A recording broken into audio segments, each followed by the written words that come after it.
according to plan. The banking industry fat cats still aren't lending money. Well, the big banks aren't lending. Despite the money the Fed was pouring into the banks, they still weren't back to lending. The government's not doing anything to help small business, and the banks are sitting on their butts and they're still not lending money. Instead, they were taking a lot of the money and investing it themselves. The banking sector is broken. It is not lending to small business. Somebody's got to get the money there. The government is the actor in this No, case. it's not. No, it's... You were injecting money into the banks, more than $1 trillion worth at that point. And what were the banks doing with that money? The Fed's idea was the banks would be taking that money and lending it effectively at lower interest rates. What the banks were doing instead was that they were just investing in the same bonds that the Fed was buying. They were taking that money and they were turning around and buying the same mortgage-backed securities and other bonds. Why? Because the Fed had made very clear that its goal was to drive up the price of financial assets. And so... So be clear. The federal government gave the banks trillions of dollars after they caused the collapse, after the $700 billion, $800 billion bailout. They gave them an additional $1 trillion called quantitative easing to supposedly to reinvest back into businesses, while the government was supposed to be investing in securities and propping up the value of securities and bonds. So what the banks did with the money that the federal government printed and gave to them, the banks turned around and bought those same securities while the government artificially pumped up the value of those securities. All this leaving us out. All this wealth, all this money used to pump money into the economy left black people entirely out. I really want us to understand, how do you plan to compete with the government printing up money and directly giving it to white folks? And then when they do issue it down to the poor and lesser white folks, they charge you a higher interest rate on everything, and they wait till the last minute to do it, so everything is inflated in prices due to the credit that they done gave to the white people. You all need to be honest, black people, about what is going on economically while you running around here trying to listen to all these financial gurus who trying to sell you all these pipe dreams. You best to focus on the politics, because Europeans are wealthy off of politics, not off of business. They turned around and thought, why would I go through the effort of making a mortgage when I can just press a button and buy, millions, if not billions of dollars of bonds and ride that trade as the price of those assets are very consciously being inflated by the Fed. Hussar grew increasingly disappointed by the program and would eventually leave in 2011. I hadn't seen the benefits accrue to the average American, and I wasn't seeing larger structural reform in favor of the average American. I began to question whether it was my role anymore to be at the Fed. Were you seeing that the banks were gaming the Fed, that they were in some ways taking advantage of this program that was intended to help the real economy? I think you could say they were gaming the Fed, or I think you could just say that they have a different mind and they're not part of the Fed and they have their own interests. It's sort of like the Aesop's fable of the scorpion of the frog. On some level, it's in their nature to do what's in their nature, and in their nature is to make the most money possible in the quickest way possible. And just because the Fed wanted to do something and wanted to help the average American, it doesn't necessarily mean that Wall Street has the same interest. And white people hate black people, but it's white people who robbed in the country. It is shameful. Are these executives greedy or stupid? Personally, I am stumped for an alternative word. There will be time for them to make profits, and there will be time for them to get bonuses. Now's not that time. It's socialism for the rich. By the end of 2009, the banks were back to making money and paying themselves record bonuses while the real economy lagged. Washington loaned them money at cut rates, so our bank says they're going to stuff it in their pockets, even as many Americans are suffering from unemployment and reduced wages. People people absolutely ought to be outraged. I mean, these guys just don't get it. I mean, The inflation rate was well below the Fed's target of 2%, signaling weak demand. Unemployment had shot up, and foreclosures were continuing across the country. People had lost homes, household net worth had plummeted. It really wasn't an inclusive recovery. It was a recovery that benefited only portions of the economy. And I'm here to support all of the people who want their tax We was credit not dollars that portion. me included. There was a sense that the banking sector, the financial sector, benefited primarily and not so much everybody else. And that had a political taste to it, which became the basis, I think, for a lot of anger and really set the stage for, sort of the next chapter in our country's political history.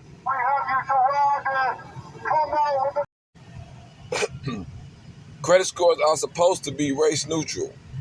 That's impossible. Blacks must make extraordinary efforts to overcome the discrimination that is often hidden in financial policies or products that are supposed to be bias-free.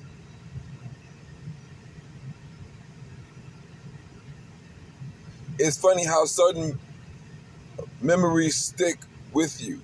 Like the time my grandmother, Big Mama, cusses out a customer representative calling about her auto loan.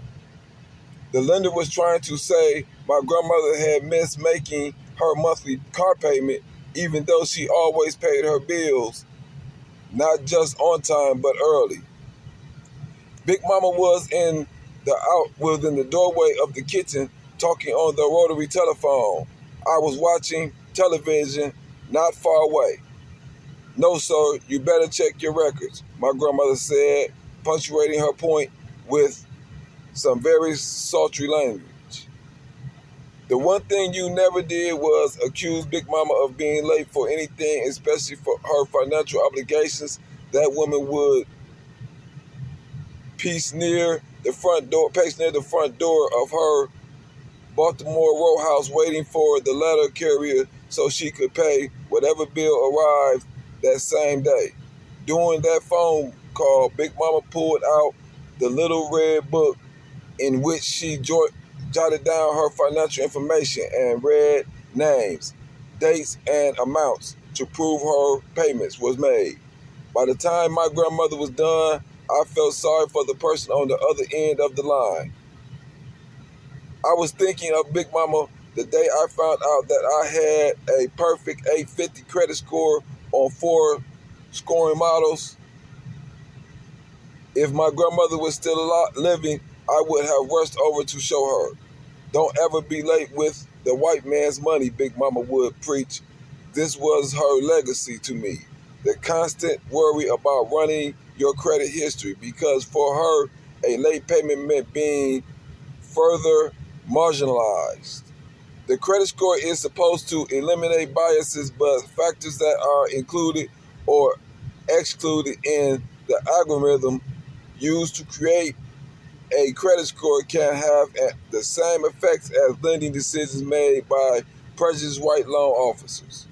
Yet another misconception about blacks is that we are financially irresponsible, as evidenced by disproportionately lower credit scores. But if you trace the root cause of the poor credit history, you'll find a pattern of discrimination practices. In America, we like to think that everyone has an equal opportunity to succeed. That meritocracy, skill, and efforts eliminates biases. You've heard the pull yourself up by your bootstraps tropes. That all comes down to this. If you work hard enough and save, you too can be financially secure, even rich. But the legacy of slavery endured, and blacks must take extraordinary efforts to overcome the discrimination that is often hidden in policies, or in the case of credit scores, products that purport to be race neutral.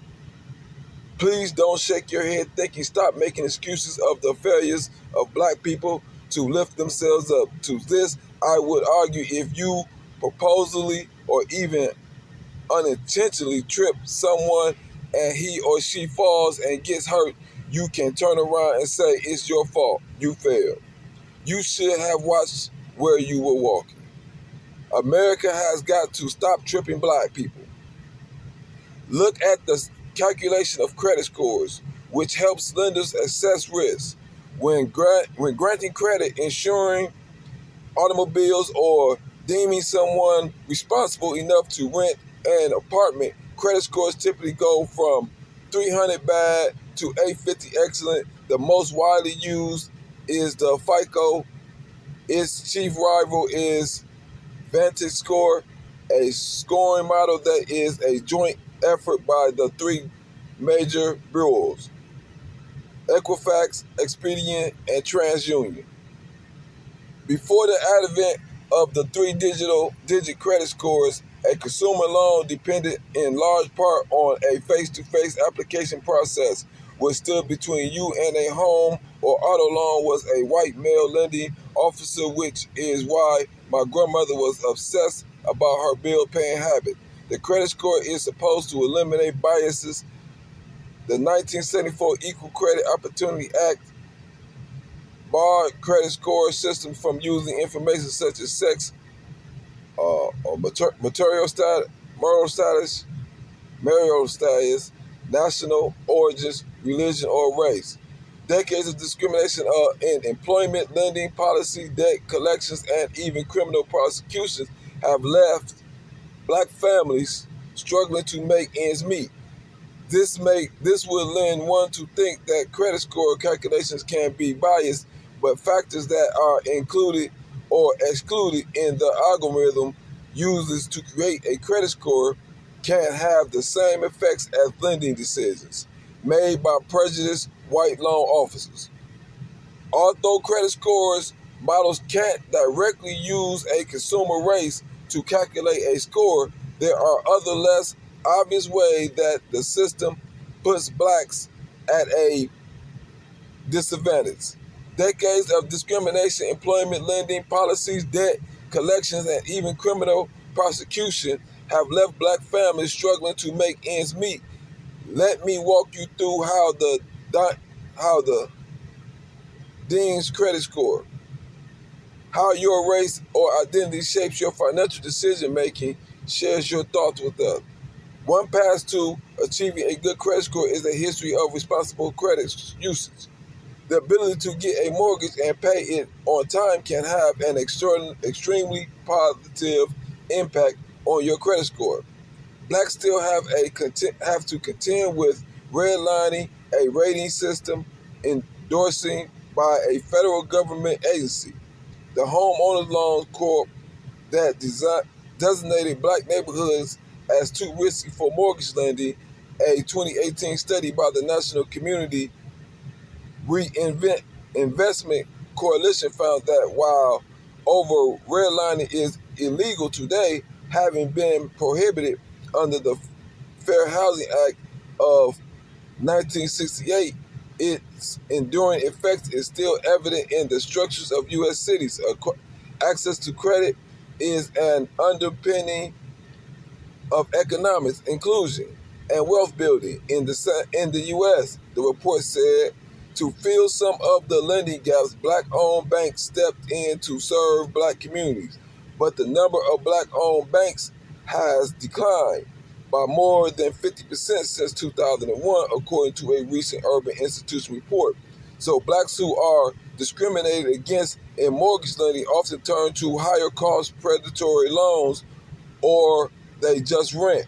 But rental payments are not included in order credit scoring models. Although some lenders have updated to newer scoring models that includes a loan application renting payment, many have not, neglecting to consider these payments and other bills such as utilities or cell phone payments disproportionately hurts blacks. But what you have to understand, when they do an investment and they loaning people money to buy a house, is based off mortgageization. So mortgageization is when you rent the house out and somebody else renting the house out pay off your mortgage. So they're calculating how the amount of money someone would pay for rent in order to mortgage a house, but they refuse to use that same value in allowing black people to buy a house because they know we have long-term been discriminated against in the housing market. See, this is a tactic to still be able to apply your race to your credit score. Just because they don't mention your race, they're using your historical disadvantages.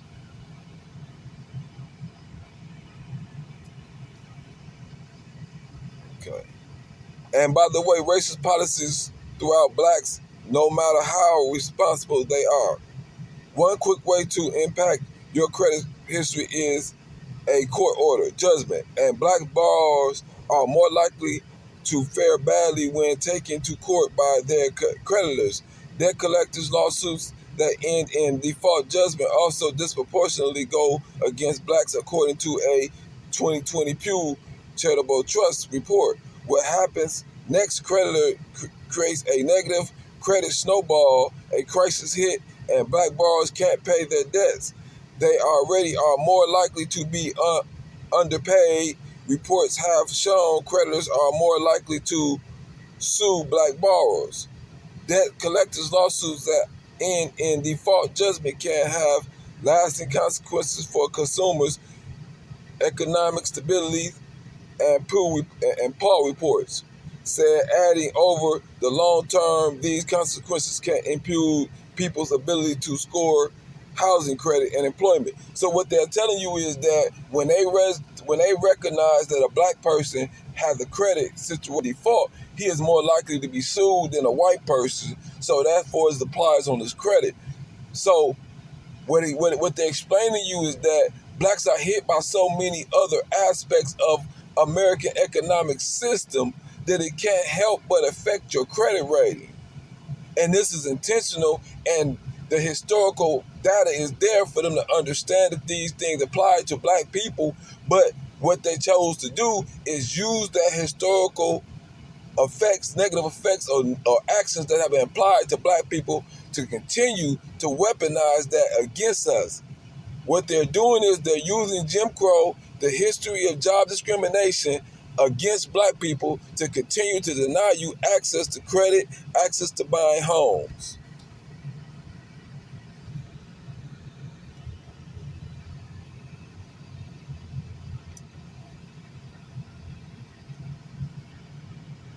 While the government is freely giving Europeans money.